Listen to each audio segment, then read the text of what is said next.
The majority of our life is lived in liminal space. And there's this in-between space, this liminal space. This liminality that reveals possibility. I think we're in a liminal moment, but also in a place of transformation. I have great affection for the church and a troubled relationship with it. Just to be alive in time means that we're on the threshold of the future. That can't be the gospel, because God said to love our neighbors. We don't know what the future looks like. We have to work it out together. All right, welcome to the Liminal Living Podcast. Got another solo episode for you. Dr. Tom coming at you from my office this time. Last week I was at home. This week I'm in the office because it's cold, but the roads are clear and snowy. The snow stuff is kind of cleared away. Well, we are on the third week of Advent, and the first week was talking about hope and how that's not just toxic positivity, denial of what's going on. The second week was joy, and how joy is not a mood that you get in, but something deeper. If you want to hear those, you can go back the last couple weeks. And this week, the third week, we always light the candle of peace. It's the pink candle, and it's the candle that is for Mary. But the passage for this year's liturgical cycle is actually out of Matthew, I believe 11. Yes, 11, 2 through 11. And it's another John the Baptist. Because Advent is about preparation for the arrival of Christ into our lives. And John the Baptist, he fits this really well because he's the one that's setting the stage for Jesus to show up. In the early stages of Matthew, and last week we looked at how he was real, like that fiery preacher, but where that was directed at towards the people in power who were oppressing others. So this week, John the Baptist, he's actually in jail. The passage is John the Baptist is in prison, and he's not really cool with that, and he called out Herod for taking his brother's wife, and he's like, that's not cool. Herod's wife didn't like that, and so she had him imprison John, even though he was popular and the people liked him. So he's a little bit nervous about doing it, but he did it anyways. So John's in prison, and he knows he's probably awaiting an execution of some kind. So he sends some messengers to Jesus. And the messengers they bring this message: are you the one who's to come, or should we wait for another? And so Jesus gives them a response. So that's kind of the context of this week's verse.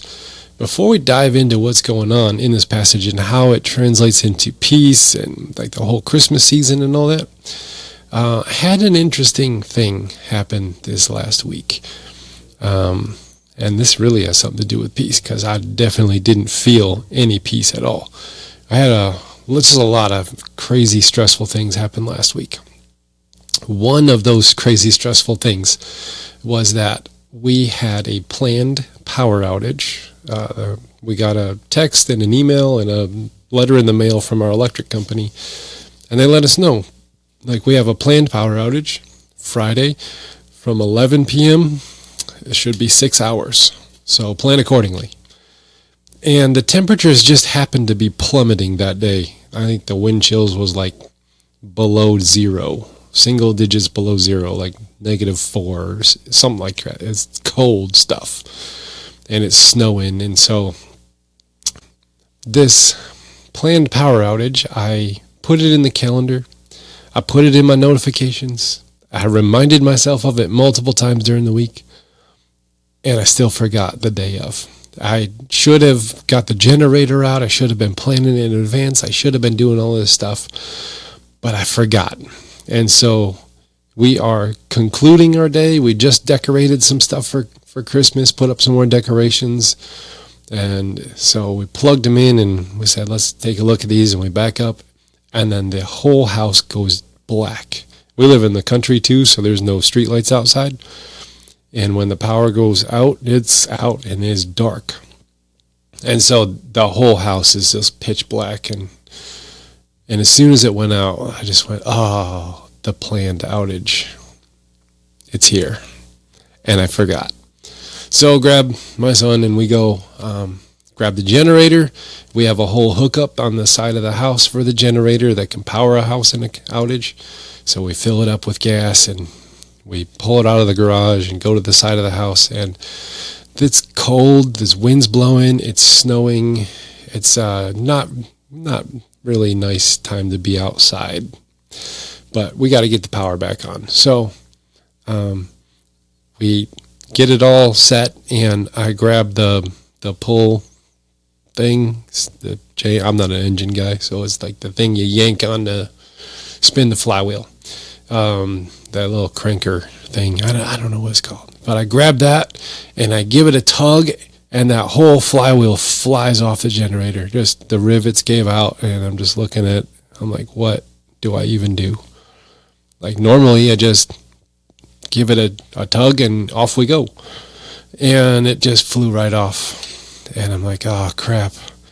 So I told my son, all right, you put that flywheel back over top of the thing and just push on it, and then I'll pull, and we're going to get this thing started. So that was fun and stressful. But I did find starter fluid. There was just one squirt left, and we squirted in there, and I gave a tug. We got one chug out of the engine, and then it shut off.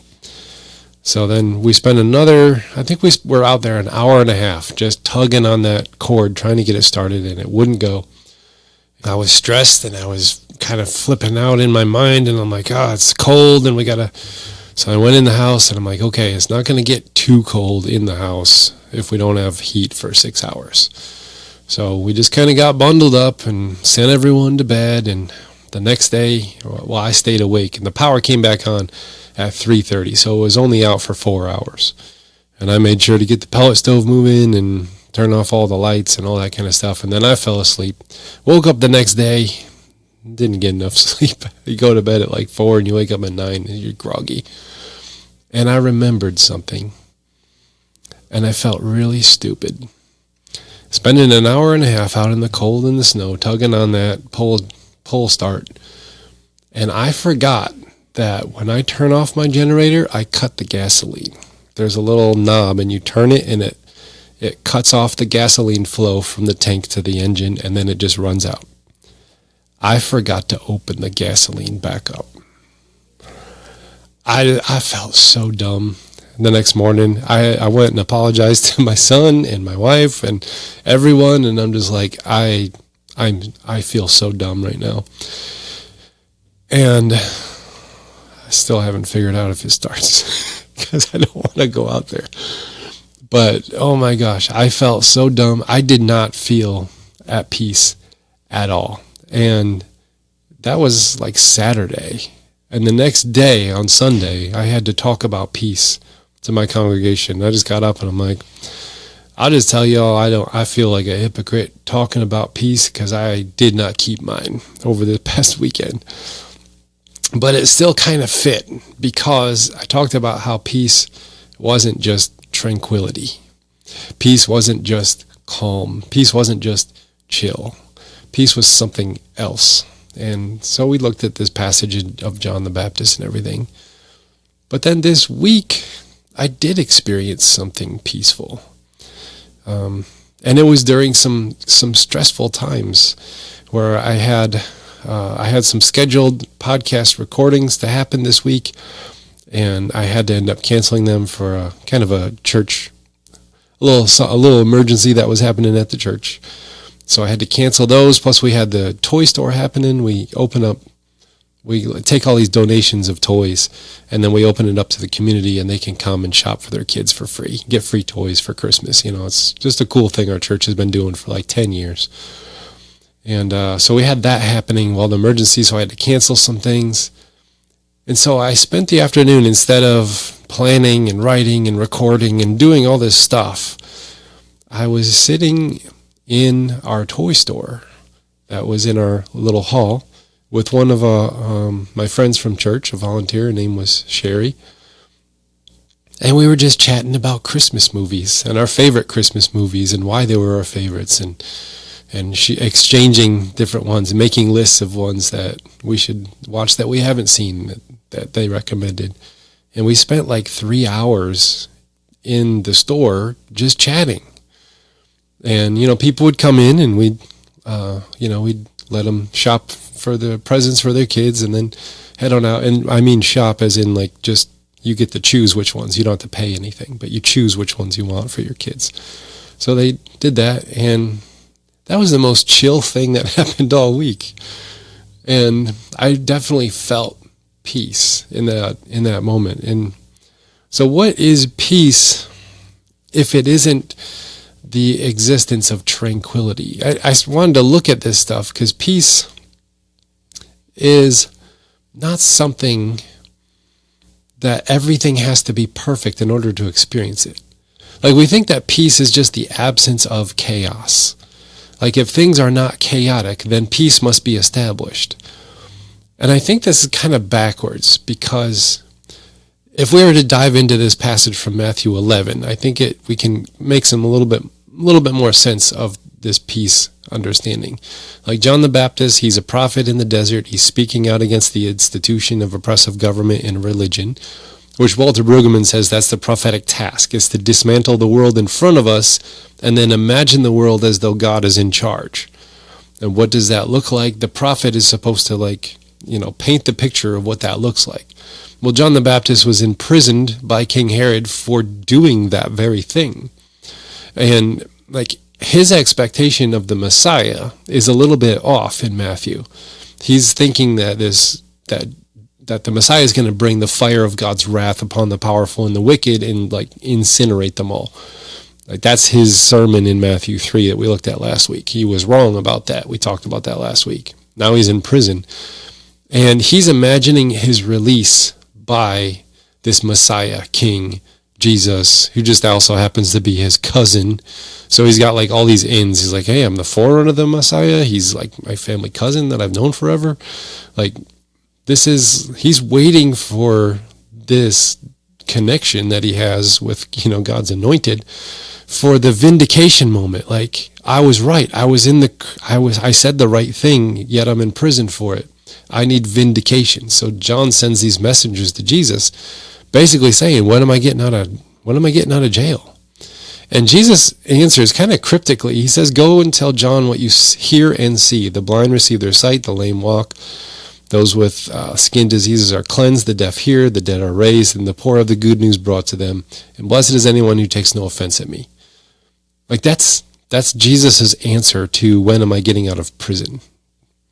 I didn't understand how that was it almost seems like Jesus is dodging the scenario altogether. He's not answering the question. John the Baptist and Jesus. When Jesus says these things, go tell John what you're seeing and hearing. The list of stuff that he's saying, like the blind see and the deaf hear and all this stuff. What he's done is he's created a mashup from Isaiah. Now remember, Matthew is written to the Hebrew audience, so there's a lot more Old Testament references in there because that's their roots. But Jesus quotes Isaiah 35 and 61, and he does this subversive remix of the text. So if you compare this mashup of Isaiah 35 and 61 with Jesus' answer, there's a lot of similarities here, but there's also one thing noted that he doesn't. So blind receiving their sight. This is right out of Isaiah. The eyes of the blind shall be opened. And what's interesting is this passage in Isaiah opens up with, here is your God, he will come and save you. That's what John the Baptist is asking Jesus to do. Come get me out of prison. I want to be saved. And he says, well, tell John what you see. The blind are receiving their sight. Okay, check. That's in Isaiah 35. The ears of the deaf shall be opened. The lame shall leap like deer. This is right out of Isaiah. And the tongue of the speechless will sing for joy. That's the Isaiah 35 passage there. So we got blind receiving sight, check. Deaf hearing, check. Lame walking, check. And then he adds Isaiah 61, that he has sent me to bring good news to the oppressed, to bind up the brokenhearted, to proclaim liberty to the captives and release those who are prisoners. Okay, good news to the poor and the oppressed, check. Liberty to captives and prisoners released. Wait a second. No, he didn't say that one. He left that out and instead inserted the dead are raised. So this is really interesting. He's quoting Isaiah 35 and 61. He does a mashup, but he takes out letting prisoners out of prison and puts in, I will raise the dead. Now this is really interesting. What's going on here? And then he says, blessed are you if you're not offended by this. So he basically told John, no, you're not getting out of prison. You're probably going to die there, but I will raise you after that there is a resurrection on the other side.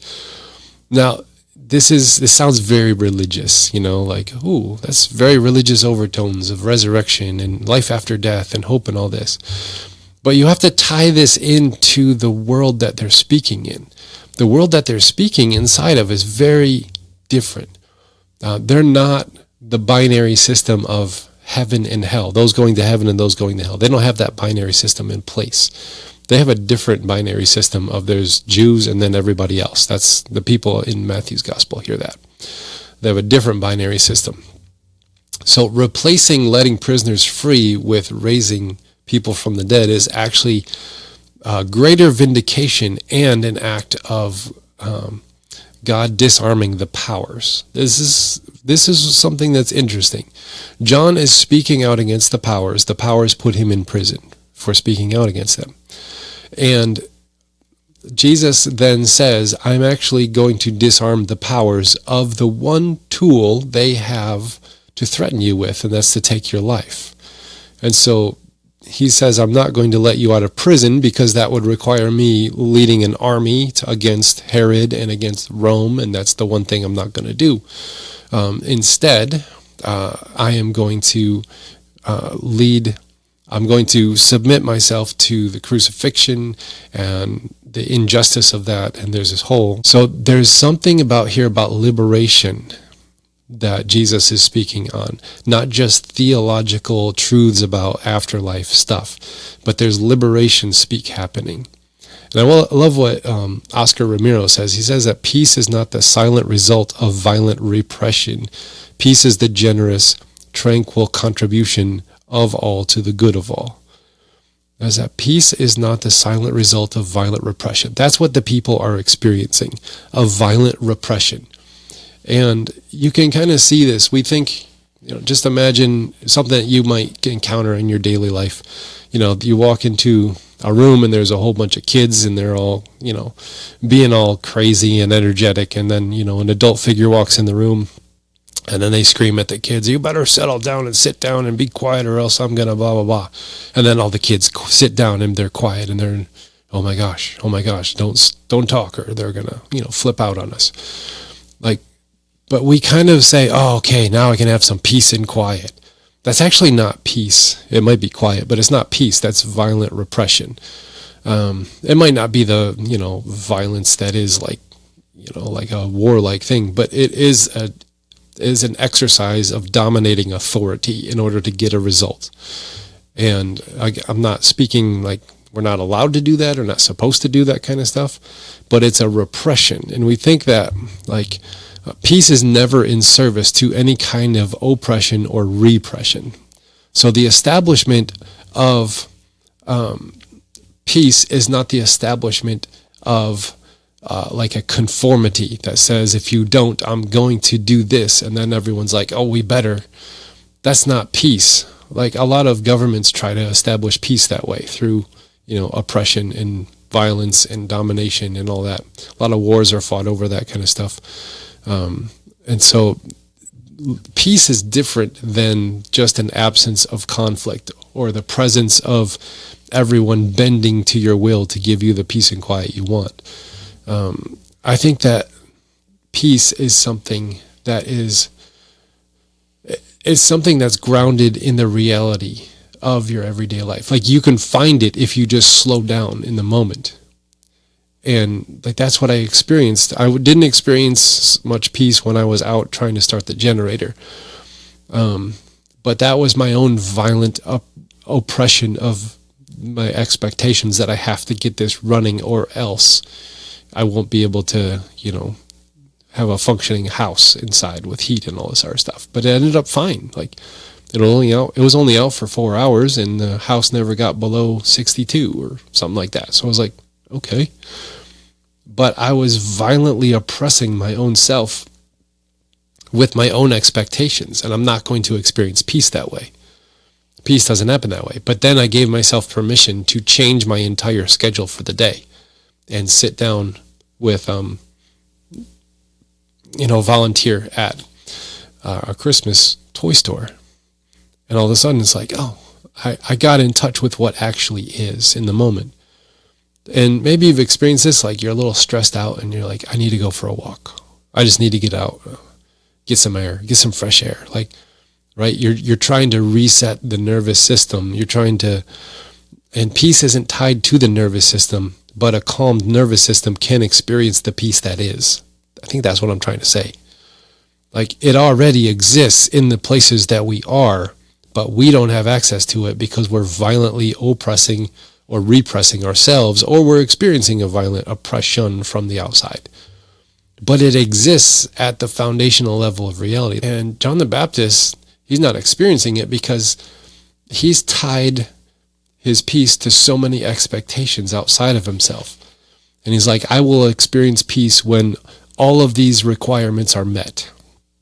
When I get out of prison and the Messiah comes and destroys King Herod and establishes himself as the king, and then the wicked are incinerated, and then it's like we do this to ourselves too. Like peace dethrones the need for control. Peace happens when the human ecosystems, economic, mental, psychological, religious, political, emotional, etc., are in balance and harmony. Like, peace is felt when those systems are good. And there's no invasive species dominating it.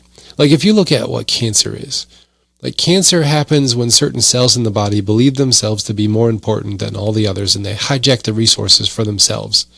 And then they grow so large and toxic that it kills the ecosystem it lives within.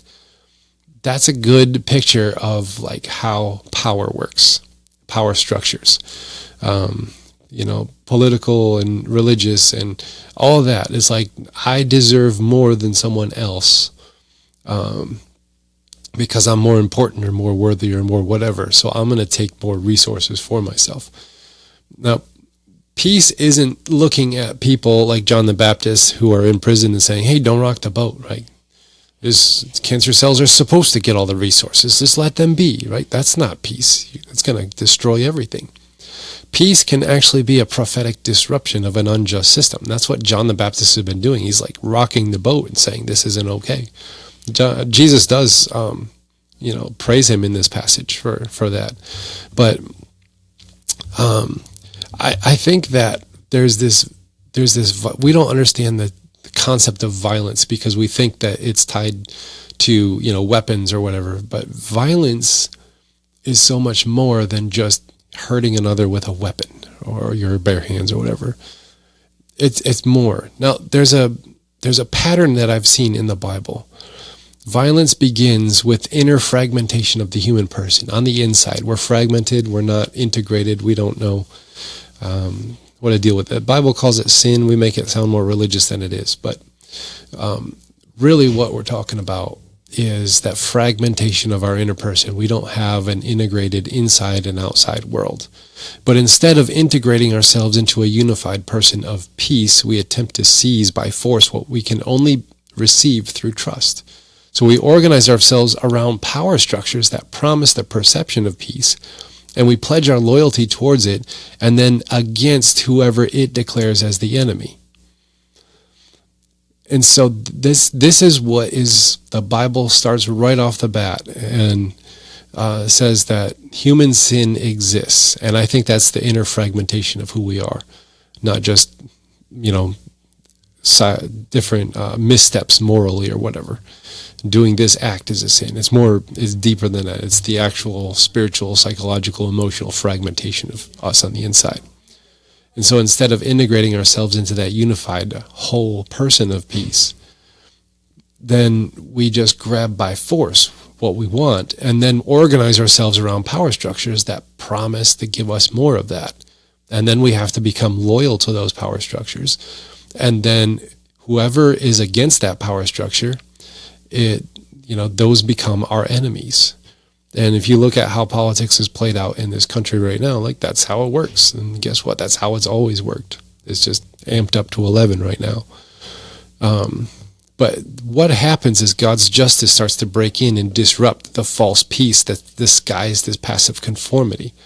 As prophets speak up and then they mobilize the marginalized, and every new act of God meets systemic resistance as the empire presses back with coercion and domination. Classically, this comes in threats of death and imprisonment.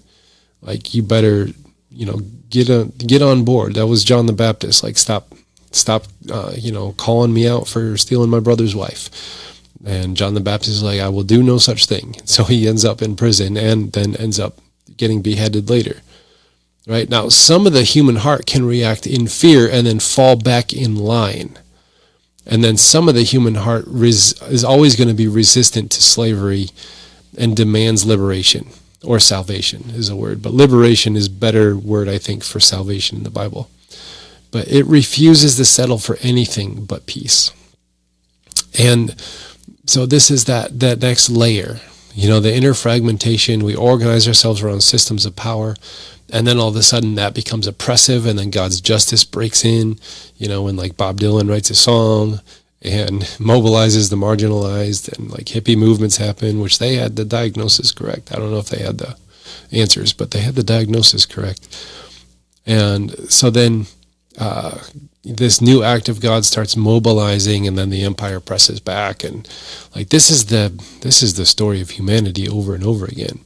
Now, the Christian theology of resurrection, when Jesus says the dead are raised, like, it's not just hope of an eternal life after you die. This is a liberating force from the empire systems of death and domination, because Jesus is disarming death, the ultimate tool of domination, from those oppressive forces that we've organized ourselves around. And it frees the human heart so it can stand against oppression, knowing that the power of the systemic thing is fake. It cannot do anything to the soul.